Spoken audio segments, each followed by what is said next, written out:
செந்தமிழே உயிரே நறுந்தேனே செயலினை மூச்சினை உனக்களித்தேனே நைந்தாயெனில் நைந்து போகும் என் வாழ்வு நன்னிலை உனக்கெனில் எனக்கும் தானே. நாம் தினம்தோறும் டிஎன்பிஎஸ்சி 2025 குரூப் 4 தேர்வுக்கான அதிமுக்கிய பொது அறிவு வினாக்கள் தினம்தோறும் பார்த்து வருகிறோம். அந்த வரிசையில இன்றும் கூட 20 வினாக்கள் அதிமுக்கிய வினாக்கள் பார்க்க இருக்கிறோம்.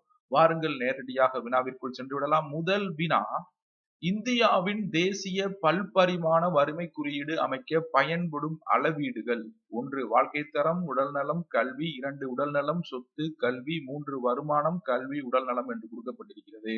இதற்கு சரியான விடை ஆப்ஷன் ஏ 1 மட்டும். அதாவது வாழ்க்கை தரம், உடல்நலம், கல்வி. ஆப்ஷன் ஏ இதற்கு சரியான விடை. இரண்டாவது வினா, அறிவியல் மனப்பான்மை எதனை ஊக்குவிப்பது இல்லை? எதனை ஊக்குவிப்பது இல்லை என்று கேட்கப்பட்டிருக்கிறது. இதற்கு சரியான விடை விசாரணை உணர்வு, பகுத்தறிவு சிந்தனை, மூடநம்பிக்கை மற்றும் பாரபட்சம் என்று இருக்கிறது. இதற்கு ஆப்ஷன் ஏ 1, 2, 3. அடுத்த வினா, மகிழுந்து ஒன்று வளைவு பாதையில் செல்லும் போது எந்த விசையானது பாதை மற்றும் சக்கரத்திற்கு இடையே உராய்வு விசையை கொடுக்கிறது? மகிழுந்து ஒன்று வளைவு பாதையில் செல்லும் போது எந்த விசையானது பாதை மற்றும் சக்கரத்திற்கு இடையே உராய்வு விசையை கொடுக்கிறது? மைய நோக்கு விசை. Option A. அடுத்த வினா உங்கள் திரையில, கூற்று காரணமாக. கூற்று லென்ஸ் விதி ஆற்றல் மாறா கோட்பாட்டை மீறுகிறது. காரணம், தூண்டு மின்னியக்கு விசை எப்போதும் அதன் உற்பத்திக்கு காரணமாக காந்தப்பாய்வின் மாற்றத்தை எதிர்க்கிறது. இதற்கு சரியான விடை, இதற்கு கூற்று தவறு, காரணம் சரி. ஆப்ஷன் டி சரியான விடை. லென்ஸ் விதி ஆற்றல் மாறா கோட்பாட்டை மீறுகிறது என்பது தவறு, காரணம் இதற்கு சரி. தூண்டு மின்னியக்கு விசை எப்போதும் அதன் உற்பத்திக்கு காரணமான காந்த பாய்வின் மாற்றத்தை எதிர்க்கிறது என்பது சரி. எனவே கூற்று தவறு, காரணம் சரி என்பது இதற்கு சரியான விடை. மிக மிக முக்கியமான வினா, குறிப்பெடுத்து வைத்துக் கொள்ளுங்கள். அடுத்த வினா, இந்தியாவில் உள்ள மாநிலங்களில் மக்கள் தொகை அடர்த்தியில் தமிழ்நாடு எந்த தரவரிசையில் உள்ளது? இந்தியாவில் உள்ள மாநிலங்களின் மக்கள் தொகை அடர்த்தியில் தமிழ்நாடு 12வது தரவரிசையில் உள்ளது. 12வது இடத்தில் உள்ளது. ஆப்ஷன் பி சரியானது. அடுத்த வினா, வழிகாட்டு நெறிமுறைகள் பற்றிய கீழ்கண்ட இணைகளில் தவறான இணையை தேர்ந்தெடு. இடதுபுறத்திலே ஏழைகளுக்கான இலவச சட்ட உதவி, வருமானத்தில் காணப்படும் ஏற்றத்தாழ்வுகளை குறைத்தல், கூட்டுறவு சங்கங்கள், காடு மற்றும் வன உயிர் பாதுகாப்பு என்றும், வலதுபுறத்திலே 42வது சட்ட திருத்தம், 44வது சட்ட திருத்தம், 86வது சட்ட திருத்தம், 97வது சட்ட திருத்தம் என்று கொடுக்கப்பட்டிருக்கிறது. இதில் தவறான இணைகள் எது என்று பார்த்தோமேயானால் ஆப்ஷன் சி 3 மற்றும் 4 தவறான இணை. அதாவது கூட்டுறவு சங்கங்கள் 86வது சட்ட திருத்தம் என்பதும், காடு மற்றும் வன உயிர் பாதுகாப்பு 97வது சட்ட திருத்தம் என்பதும் தவறானவை. எனவே ஆப்ஷன் சி 3 மற்றும் 4 தவறான இணை. அடுத்த வினா உங்கள் திரையில, மக்கள் இறைமை கோட்பாட்டின் அடிப்படையானது. இதில் சரியானதை தேர்ந்தெடுக்க வேண்டும். இதற்கு சரியான விடை மக்கள் விருப்பம். ஆப்ஷன் சி 3 மட்டும். நீங்கள் கவனமாக இருக்க வேண்டும். ஏனென்றால் இது போன்று 1, 2, 3, 4 என்று கொடுத்துவிட்டு ஆப்ஷனிலே ABCD என்று மாற்றி கொடுத்திருப்பார்கள். நீங்கள் அந்த ABCD தான் நீங்கள் அந்த கோடிங் சீட்லேயே செட் செய்ய வேண்டும். இது போன்ற வினாக்கள் எளிமையாக இருக்கும். ஆனால் கோடிங் சீட்லேயே நீங்கள் எடுத்துக்காட்டாக இப்பொழுது மக்கள் விருப்பம் என்பது 4வதில் இருக்கிறது என்று வைத்துக் கொள்ளுங்கள். ஆனால் இங்கே சியில் விடை கொடுத்திருப்பார்கள். எனவே நாம் தான் கவனமாக இருக்க வேண்டும். எனவே கோடிங் சீட்லேயே சேட் செய்யும் போது அதிக கவனத்துடன் இருங்கள். இது போன்ற வினாக்கள் எளிமையாக இருக்கும். ஆனால் கோடிங் சீட்லேயே சேட் செய்யும் பொழுது தவறாக சேட் செய்து விடுவார்கள். கவனமாக இருக்க வேண்டிய ஒரு வினா கோடிங் சீட்டை பொறுத்தவரை. சரி, அடுத்த வினா உங்கள் திரையில, கல்யாண மண்டப கட்டடக்கலை அமைப்பானது ஒரு குறிப்பிடத்தக்க அமைப்பாக இவர்களின் காலத்தில் இருந்த கோவில் கட்டட அமைப்பில் காணப்பட்டது. இதற்கு விஜயநகர பேரரசு. விஜயநகர பேரரசு காலத்தில் தான் கல்யாண மண்டப கட்டடக்கலை அமைப்பானது ஒரு குறிப்பிடத்தக்க அமைப்பாக இருந்தது. அடுத்த வினா, இந்தியாவில் முதலாவதாக கட்டப்பட்ட ஆங்கிலிக்கன் தேவாலயம் டேஸ். புனித மேரி தேவாலயம். இந்தியாவில் முதலாவதாக கட்டப்பட்ட ஆங்கிலிக்கன் தேவாலயம் புனித மேரி தேவாலயம். அடுத்த வினா, பின் வருபவர்களில் விஜயநகர ஆட்சியில் தமிழ் மாகாணத்தின் முதல் மகா மண்டலேஸ்வரராக பணிபுரிந்தவர் யார்? கம்பன. Option C. அடுத்த வினா, குப்தர் கால கல்வெட்டுக்களை அந்த அரசர்களோடு பொருத்த வேண்டும். இடதுபுறத்திலே அலகாபாத் தூண், இரும்பு தூண், ஏர்ன் ஸ்டோன், பித்தாரி தூண் என்றும், வலதுபுறத்திலே சந்திரகுப்தர் 2, ஸ்கந்தகுப்தர், சமுத்திரகுப்தர், விக்ரமாதித்யா என்றும் இருக்கிறது. இதை சரியாக பொருத்தினோமே என்று சொன்னோமே ஆனால் அலகாபாத் தூண் சமுத்திரகுப்தர், இரும்பு தூண் சந்திரகுப்தர் 2, ஏர்ன் ஸ்டோன் விக்ரமாதித்யா, பித்தாரி தூண் ஸ்கந்தகுப்தர். எனவே 3, 1, 4, 2 ஆப்ஷன் பி இதற்கு சரியான விடை. இந்த வினா மிக மிக முக்கியமான வினா, குறிப்பெடுத்து வைத்துக் கொள்ளுங்கள். அடுத்த வினா, பிளாஸ்டிக்கை எரிப்பதன் மூலம் உண்டாகும் நச்சுத்தன்மை கொண்ட வாயு. பிளாஸ்டிக்கை எரிப்பதன் மூலம் உண்டாகக்கூடிய நச்சுத்தன்மை கொண்ட வாயு டை ஆக்சின். ஆப்ஷன் ஏ சரியான விடை.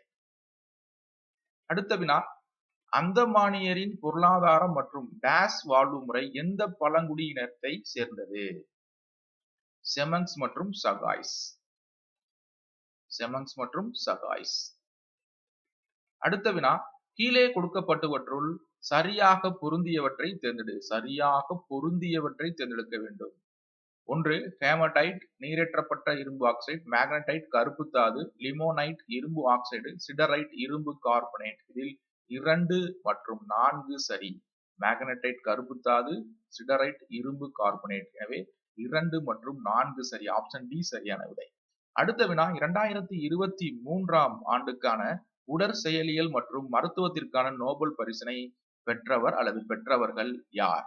கேத்தரின் கரியோ மற்றும் ட்ரூ வைஸ்மேன். ஆப்ஷன் டி இதற்கு சரியான விடை. இதற்கு ஆப்ஷன் டி கேத்தலின் கரியோ மற்றும் ட்ரூ வைஸ்மேன். அடுத்த வினாவிற்கு செல்லலாம். அடுத்த வினா உங்கள் திரையில. தவறான விடையை கண்டறிக.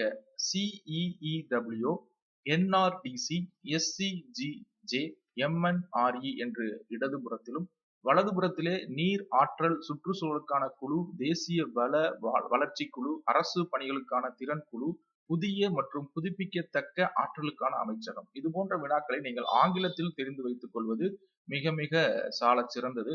ஏனென்றால் CEEW council on energy, environment and water, NRDC the National Resource Development Council, SCGJ Skill Council for Government Jobs, MNRE the Ministry of New and Renewable Energy.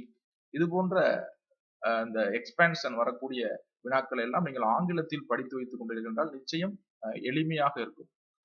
எனவே இது போன்ற வினாக்களை ஆங்கிலத்திலும் தெரிந்து வைத்துக் கொள்ளுங்கள். இதில் தவறான இணை எது என்றால் ஆப்ஷன் சி 2 மற்றும் 3. NRDC மற்றும் SCGJ. ஆப்ஷன் சி 2 மற்றும் 3 தவறானது. அடுத்த வினா 17வது வினா உங்கள் திரையிலே. தேசிய காற்றின் தர கண்காணிப்பு திட்டத்தை பற்றிய பின்வரும் கூற்றுகளில் எது எவை உண்மையானது? 1 NAMP இன் கீழ் SO2, NO2, RSPM, PM2.5 அளவுகள் தொடர்ந்து கண்காணிக்கப்படுகின்றன. 2 NAMP இன் கீழ் வருடத்திற்கு 104 அவதானிப்புகள் பதிவு செய்யப்படுகின்றன.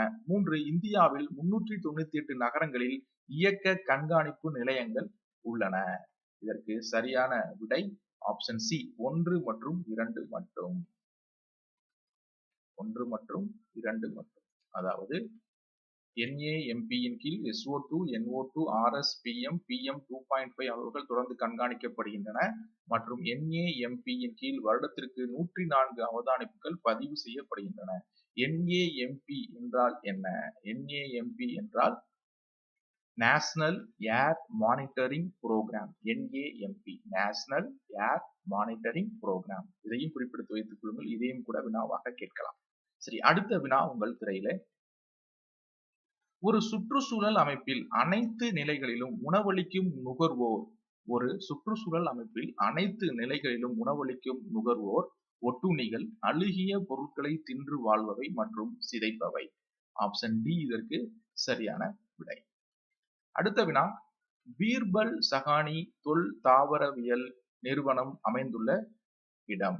பீர்பல் சகானி தொல் தாவரவியல் நிறுவனம் அமைந்துள்ள இடம் லக்னோ. ஆப்ஷன் சி சரியானது.